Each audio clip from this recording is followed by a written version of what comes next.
Asauddin Owaisi. Sir, thank you for giving the opportunity, sir. I stand to oppose both these ordinances.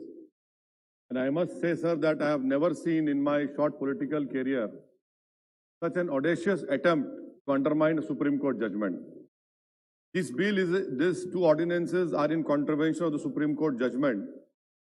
And this government is utterly in contempt of court.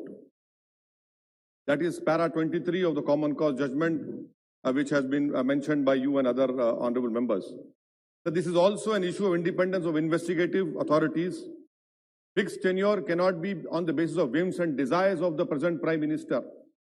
And if the extension can only be given if the behavior is good. Now this ordinance creates an inbuilt mechanism of control in it so that both the directors must subordinate themselves to the present government.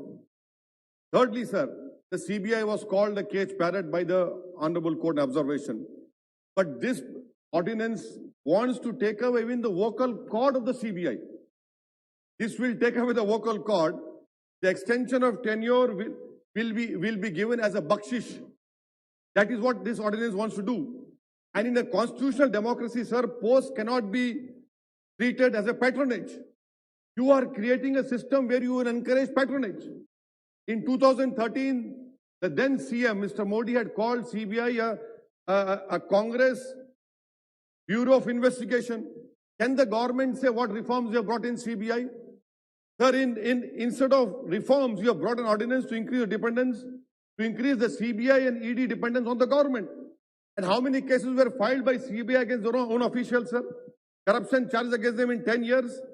60 cases were filed against 7 RPS officers who were deputed. Only 4 of its officials were convicted in 60 cases, sir. Out of these 10 years, 7 years are of this government. This clearly shows what steps you have taken.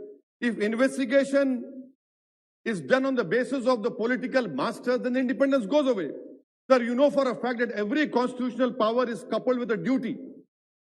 Now, that is the accepted principle of administrative and constitutional law.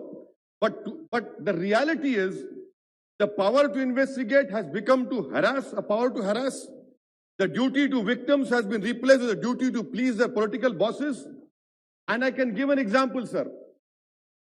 The CBI was investigating the criminal case of demolition of Babri Masjid. The court exonerated all the accused. Why didn't you file an appeal?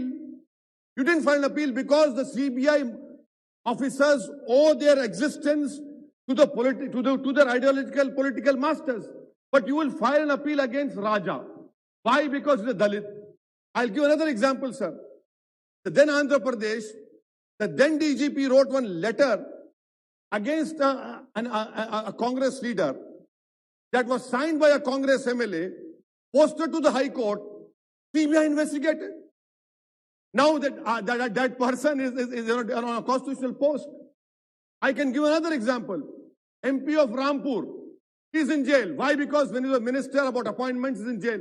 But what about his chief minister? You don't want to go against the chief minister, ex-chief minister, but you want to go against Rampur MP.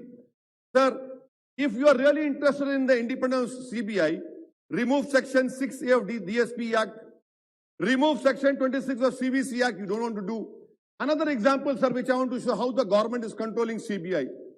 The present CBI director, his appointment letter and the 2019 appointment letter of the then CBI director, give me 1 minute, I want to quote. In the May 2021 appointment of the present director, it says, for a period of 2 years from the date of assumption of charge of the office or until further orders, which was earlier, the notification said the ACC based on panel recommended by the committee. Now in 2019, what it said, I don't read, sir. The appointments committee of the cabinet has based on the panel recommended by the committee, constituted as per section 4A of the DSP Act, approved the appointment of so-and-so as director CBI for a period of 2 years from the date of assumption of change of charge of office. This is not mentioned in the present appointment of May 2021. Why? Because again, you want to keep that person on your discretion. If he doesn't act, remove him. Sir, I conclude by asking the government, sir. I conclude by asking the government. This ordinances will be struck down. This is my opinion as NJAC. You are not reading the writing on the wall. You passed 2 farm laws. People have not accepted. You have withdrawn it. What are you doing? You came into power because of Lokpal movement. What has been the development in Lokpal? You can tell us. This government is not reading the writing on the wall, sir. And I will oppose this bill. You are getting carried away in power. Power is not eternal. Today you are in power, tomorrow you will not be there. So making 5 years, tomorrow if Congress or any other party comes into power, you should not shout. You should not complain because you have created a double-edged sword which will also hit you badly. You are not going to be there forever. You will be coming here, inshallah. Very soon you will be coming here. But you are creating such a system of control where every political party uses it. So that is why, sir, I oppose these 2 ordinances. I hope wisdom will draw on the government. After withdrawing the farm laws, I was expecting that the saner position taken by Prime Minister, but this government is drunk in power, in arrogance. They will face the wrath of the people. Thank you, sir. Thank you. Sri Hanuman Benivalji. Sabapati Mohoday.